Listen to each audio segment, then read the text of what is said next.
ಇವತ್ತು ನಾನು ಈ ಬೆಂಗಳೂರು ಗ್ರಾಮಾಂತರ ಜಿಲ್ಲೆ, ದಕ್ಷಿಣ ಜಿಲ್ಲೆ, ಬೆಂಗಳೂರು ಜಿಲ್ಲೆಯ ಮಗನಾಗಿ ನಿಮ್ಮ ಮುಂದೆ ನಿಂತಿದ್ದೇನೆ. ಇವತ್ತು ನೀವೆಲ್ಲ, ನಾನು ಎಷ್ಟೇ ದೊಡ್ಡ ಸ್ಥಾನದಲ್ಲಿ ನೀವೆಲ್ಲ ಸೇರಿ ನನಗೋಸ್ಕರ ನನ್ನ ಕಷ್ಟದಿಂದಲೇ ಪ್ರಾರ್ಥನೆ ಮಾಡಿದ್ದೀರಿ, ಅರ್ಕೆ ಕಟ್ಕೊಂಡಿದ್ದೀರಿ, ನೋವು ಅನುಭವಿಸಿದ್ದೀರಿ, ಎಲ್ಲ ಬೇಕಾದಷ್ಟು ಅನುಭವಿಸಿದ್ದೀರಿ. ಚಾಮುಂಡಿ ಬೆಟ್ಟದಲ್ಲಿ ನಿಂತು ಒಂದು ಮಾತು ಹೇಳಿದೆ, ಪ್ರಯತ್ನ ವಿಫಲ ಆಗ್ಬೋದು, ಪ್ರಾರ್ಥನೆ ವಿಫಲ ಆಗ್ಲಿಕ್ಕೆ ಸಾಧ್ಯ ಇಲ್ಲ ಅಂತ ಹೇಳಿ ಒಂದು ಮಾತನ್ನ ಅವತ್ತಿನ ಕಾಲದಲ್ಲಿ ನಾನು ಹೇಳಿದೆ. ಇದು ನನ್ನ ಒಬ್ಬ ಪ್ರಯತ್ನದ ಕೆಲಸ ಅಲ್ಲ, ಇದು ಇಲ್ಲ ನನ್ನ ಒಬ್ಬ ಪ್ರಾರ್ಥನೆಯ ಕೆಲಸ ಅಲ್ಲ, ಇದು ನೀವೆಲ್ಲ ನನ್ನನ್ನ ವಿಧಾನಸೌಧದ 3ನೇ ಮೆಟ್ಲಲ್ಲಿ ಗುಂಡಿಸಿ ಮುಖ್ಯಮಂತ್ರಿ ಮಾಡಬೇಕು ಅಂತೇಳಿ ನೀವೆಲ್ಲ ಪ್ರಯತ್ನ ಮಾಡಿದ್ರಿ. ನೀವೆಲ್ಲ ಸೇರಿ ಪ್ರಾರ್ಥನೆ ಮಾಡಿದ್ರಿ. ಆ ಪ್ರಾರ್ಥನೆಯ ಫಲ ನಿಮ್ಮ ಸೇವೆ ಮಾಡಲಿಕ್ಕೆ ನಿಮ್ಮ ಮಗನಾಗಿ ನಿಮ್ಮೆಲ್ಲ ಪಾದಗಳಿಗೆ ಒಂದು ಸಾಷ್ಟಾಂಗ ನಮಸ್ಕಾರ ಹೇಳಬೇಕು ಅಂತೇಳಿ ನಾನು ಬಂಧುಗಳೇ, ನನ್ನ ರಾಜಕಾರಣ ಪ್ರಾರಂಭ ಮಾಡಿದಾಗ ನಾನು ಇವತ್ತು ಒಳ್ಳವರ ಮನೆಗೆ ಬಂದು ಕೂತ್ಕೊಂಡು ರಾಜಕಾರಣ ಪ್ರಾರಂಭ ಮಾಡ್ತಿದ್ದೆ. ಮುದ್ದೇಗೌಡರು, ಅಲ್ಲಿ ಸಾಬ್ರು, ಮರಿಗೌಡರು, ಸತ್ತರು, ಚಲವೇಗೌಡರು, ಸಿದ್ದಪ್ಪನವರು, ಇಂಥವರೆಲ್ಲ ಕೂಡ, ಪುಟ್ಟಸ್ವಾಮಿಯವರು, ಇಂಥ ಪುಟ್ಟೇಗೌಡರು ಎಲ್ಲ ಕೂಡ ಅವತ್ತಿನ ಕಾಲದಲ್ಲಿ ಅವರ ಮನೆ ಮಕ್ಕಳಾಗಿ ನನ್ನನ್ನ ಬೆಳೆಸಿದ್ರು. ಏನೇ ಇದು ಕೂಡ ಈ ಚಿಕ್ಕ ಹುಡುಗ, ಈ ಚುಟ್ಕ ಹುಡುಗ ಬೆಳಿಲಿ ಅಂತೇಳಿ ರಾಮಕೃಷ್ಣ ಹೆಗಡೆಯವರು ಇದೇ ಕ್ಷೇತ್ರದಿಂದ ಮುಖ್ಯಮಂತ್ರಿಯಾಗಿ ಸ್ಪರ್ಧೆ ಮಾಡಿದ್ರು. ಇವತ್ತು ಪಿಜಾರ್ ಸಿಂಧಿಯಾರ್ ಅವರು ಅವತ್ತು ಜೊತೆಲಿದ್ರು. ಇವತ್ತು ನನಗೆ ಸಂಪೂರ್ಣವಾಗಿ ಬೆಂಬಲ ಕೊಟ್ಟು ಅವರು ಕೂಡ ಇವತ್ತು ನನ್ನ ಜೊತೆ ನಿಂತಿದ್ದಾರೆ. ಇವತ್ತು ಅನೇಕ ನಾಯಕರುಗಳು ನನ್ನ ಮೇಲೆ ಸ್ಪರ್ಧೆ ಮಾಡಿದಂತ ನಾರಾಯಣಗೌಡರು ಆದಿಯಾಗಿ ಅವರೆಲ್ಲರೂ ಕೂಡ ಇವತ್ತು ನಮ್ಮ ಜೊತೆ ನನ್ನ ಸ್ಟೇಜ್ ಅಲ್ಲಿ ವಿಶ್ವನಾಥ್ ಕೂಡ ಇದ್ದಾರೆ. ಎಲ್ಲರೂ ಕೂಡ ಇವತ್ತು ನನ್ನ ಬೆಂಬಲವಾಗಿ ನಿಂತಿದ್ದಾರೆ. ಇವತ್ತು ಇಕ್ಬಾಲ್ ಹುಸೇನ್ ಇಲ್ಲಿ ಹೆಸರು ಮಾತ್ರ MLA, ನಾನೇ ಈ ಆರವಳ್ಳಿ ರಾಮನಗರಕ್ಕೆ. ನಾನು DK ಶಿವಕುಮಾರ್, ಸುರೇಶ್ ಅವರು ನಿಮ್ಮೆಲ್ಲರಿಗೂ ಕೂಡ ನನಗೆ ವೋಟ್ ಹಾಕ್ಬೇಕು ಅಂತ ಹೇಳಿ ಕೇಳಿದೆ.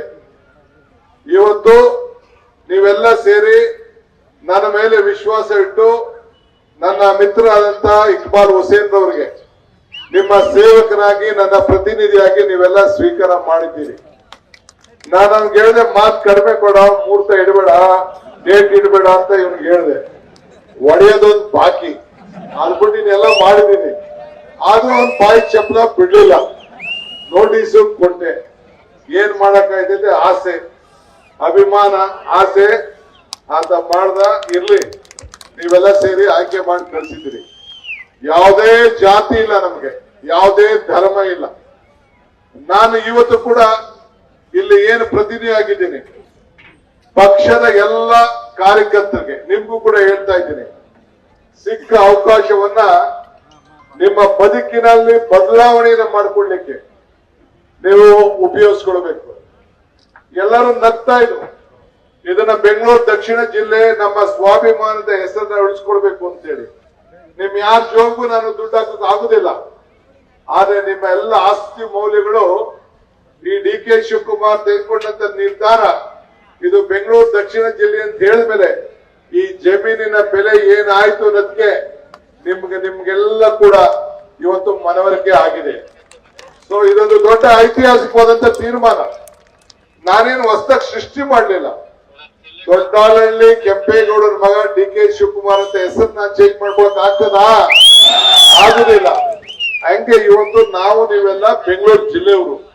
ಬೆಂಗಳೂರು ಜಿಲ್ಲೆ ಹೋಗಿ ಬೆಂಗಳೂರು ಗ್ರಾಮಾಂತರ ಜಿಲ್ಲೆ ಆಯ್ತು. ಈಗ ನಾನು ಬೆಂಗಳೂರು ಗ್ರಾಮಾಂತರ ಜಿಲ್ಲೆಯ ಜಿಲ್ಲಾ ಪಂಚಾಯತಿ ಮೆಂಬರ್ ಆಗಿದ್ದೆ. ಅನೇಕರು ರಾಮನಗರ ಬೆಂಗಳೂರು ಗ್ರಾಮಾಂತರ ಜಿಲ್ಲೆ ಮೆಂಬರ್ಗಳಾಗಿದ್ರು. ಇಲ್ಲಿರುವಂತಹ ಜಿಲ್ಲಾ ಪಂಚಾಯತಿ ಮೆಂಬರ್ಗಳು ಯಾರಿದ್ದಾರೆ ಅವರೆಲ್ಲ ಆಗಿದ್ರು. ನಮ್ಮ ರಾಜು ಕೂಡ ಗ್ರಾಮಾಂತರ ಜಿಲ್ಲೆಯವರೇ. ಎಲ್ಲರೂ ಕೂಡ ಈಗ ಯಾರ ನಾವು ಸ್ಟೇಜ್ ಮೇಲೆ ಇದ್ದೀವಿ ನಾವೆಲ್ಲ ಬೆಂಗಳೂರು ಗ್ರಾಮಾಂತರ ಜಿಲ್ಲೆ, ಆಮೇಲೆ ಈಗ ದಕ್ಷಿಣ ಜಿಲ್ಲೆ, ಇಡೀ ನಮ್ಮ ಸಂಗಮದವರೆಗೂ ಈ ಕಡೆ Malavalli border, Mandya border, Kunigal border ಎಲ್ಲ ಕೂಡ ಇದು ಬೆಂಗಳೂರು ನಗರ ಜಿಲ್ಲೆ. ಆಮೇಲೆ ಇದು ಭಾಗವಾಗಿ ಆಯ್ತು.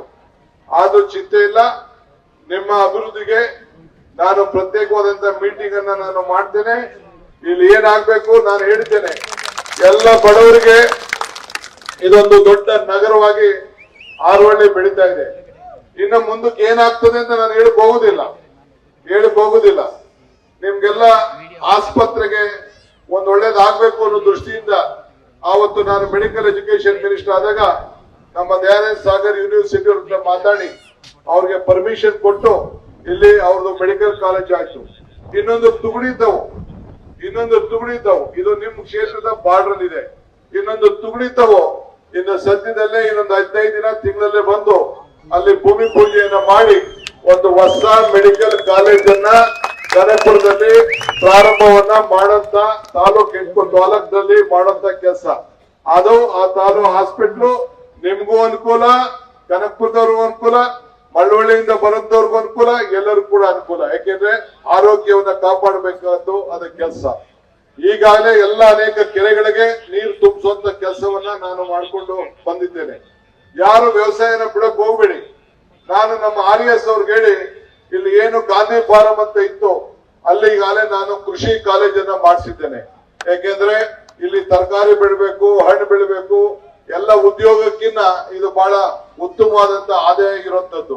ರೈತರ ಬದುಕಿಗೆ ಒಂದು ದೊಡ್ಡ ಬದಲಾವಣೆಯನ್ನು ತರಬೇಕು.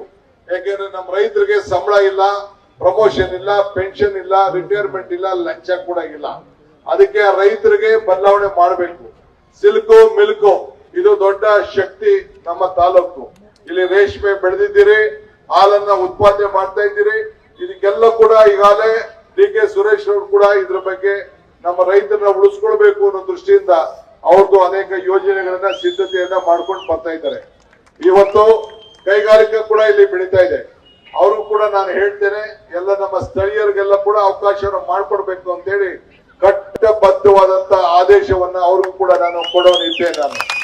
ಆದ್ರೆ ನೀವು ಯಾರು ಸ್ಟ್ರೈಕು, ಅಸೋಸಿಯೇಷನ್ ಮತ್ತೊಂದು ಇವೆಲ್ಲ ಮಾಡಿದ್ರೆ ನಾನು ಅವಕಾಶ ಕೊಡುವುದಿಲ್ಲ. ಯಾವ ಸ್ಟ್ರೈಕು ಮಾಡಬಾರ್ದು. ನ್ಯಾಯಬದ್ಧವಾಗಿ ನಿಮ್ಮೂರಿನಲ್ಲಿ ಇರಬೇಕು. ಬೆಂಗಳೂರು ವಲಸೆ ಹೋಗೋದನ್ನ ತಪ್ಪಿಸ್ಬೇಕು, ಅಲ್ಲಿ ಕೆಲಸ ಮಾಡಬೇಕು. ಒಳ್ಳೆ ವಿದ್ಯಾಭ್ಯಾಸವನ್ನ ಕೊಡ್ಲಿಕ್ಕೆ, ಶಿಕ್ಷಣದಲ್ಲಿ ಮಾಡ್ಲಿಕ್ಕೆ ಈಗಾಗಲೇ ಅನೇಕ ಕಾರ್ಯಕ್ರಮವನ್ನ ಬೆಂಗಳೂರು ನಗರದ ರೀತಿ ಶಿಕ್ಷಣ ಸಿಗ್ತದೋ ಅದೇ ರೀತಿ ಶಿಕ್ಷಣವನ್ನ ನಮ್ಮ ಮಕ್ಕಳಿಗೆ ಒಂದು ಕೊಡಬೇಕು ಅಂತೇಳಿ ಅನೇಕ ಕಾರ್ಯಕ್ರಮವನ್ನು ನಾನು ರೂಪಿಸಿದ್ದೇನೆ. ಅದನ್ನೆಲ್ಲ ಮುಂದಕ್ಕೆ. ಹೆಚ್ಚಿನ ವಿಡಿಯೋಗಳಿಗೆ ಪ್ರತಿಧ್ವನಿ ಯೂಟ್ಯೂಬ್ ಚಾನೆಲ್ ಸಬ್ಸ್ಕ್ರೈಬ್ ಮಾಡಿ, ಬೆಲ್ ಐಕಾನ್ ಕ್ಲಿಕ್ ಮಾಡಿ.